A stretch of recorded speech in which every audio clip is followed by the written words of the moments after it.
Cara istiqamah pertama bersering baca Allahumma la tuzigh qulubana ba'da idh hadaitana wa hab lana min ladunka rahmatan innaka antal wahhab.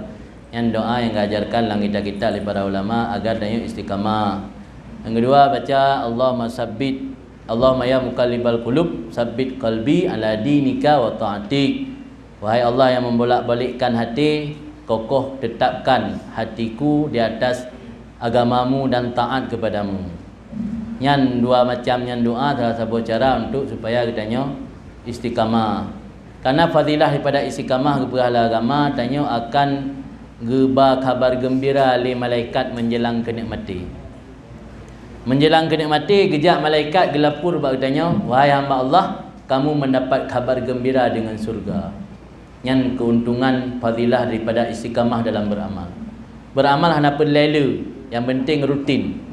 Kupu manda ke bu drop darut, na tarikatnya ada na tarikat dia ku punuh rak buku tarikat. Aman tak bohtan.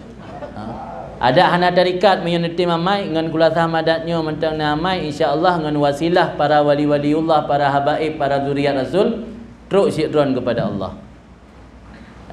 Dia yang kali dicok tarikat silakan namai ke tarikat berokon. Hana terbentur punya tarikat. Beta salah ampun dia.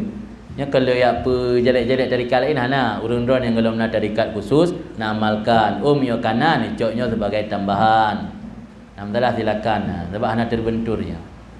Sebab kepegah oleh para ulama tarikatnya na ladum wirid memang ada khusus getulis le wali yang pegat tarikatnya. Itu lagi Naqsyabandi, Syekh Bahauddin An-Naqsyabandiyah.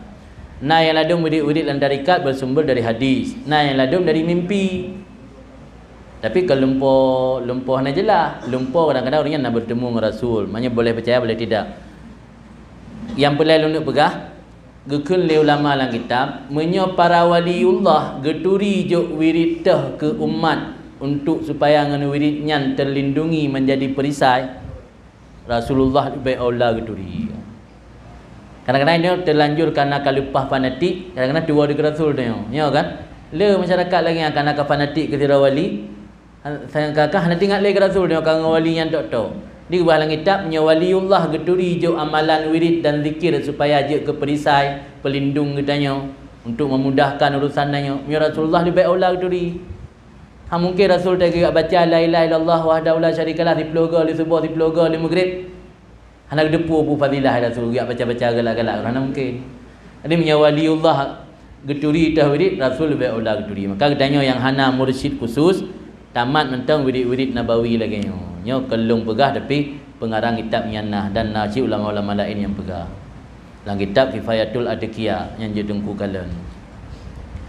Yang mentangnya tak tahu cara istiqamah. Di cara istiqamah pertama sering baca doa yang kedua tak anggap draw kitanya hana bersih. Nya tanya tak anggap draw ka bersihnya membuat dia hana semangat dalam beribadat.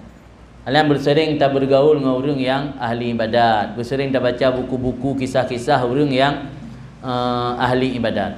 Dengan sebab tak kalian membuat motivasi kitanya untuk beribadat.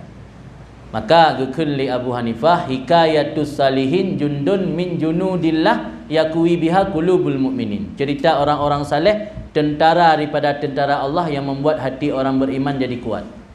Itu yang sering dah baca cerita-cerita orang saleh membuat sadar kitanya diutat ibadat tayo tinggai. Hana seberapa amalan tayo. Hana seberapa wirid tayo. Jadi membuat tayo hati tayo kuat. Lagi ibarat nanggro di kuat, li jaga, li tentera. Kuat nanggro yang haji seorang li musuh. Musuh kan iblis, hawa nafsu. Jadi tayo sering dah baca cerita orang saleh, sering dah baca amal-amal wirid urungan yang membuat tayo semakin kuat dan merasa diri masih tertinggal. Baik nemungan tapi berdoa, yang nemungan tapi berdoa atau yang pu berdoa wirid pu bre, yang berdamah wirid baca istiqamah ada. Pegah dana istiqamah ngan ditanya bagian pu bre wirid tu alah atas sunat nah. Bacanya damai surah sunat. Surah sunat kan je tinggal. Ya, kerana baca istiqamah.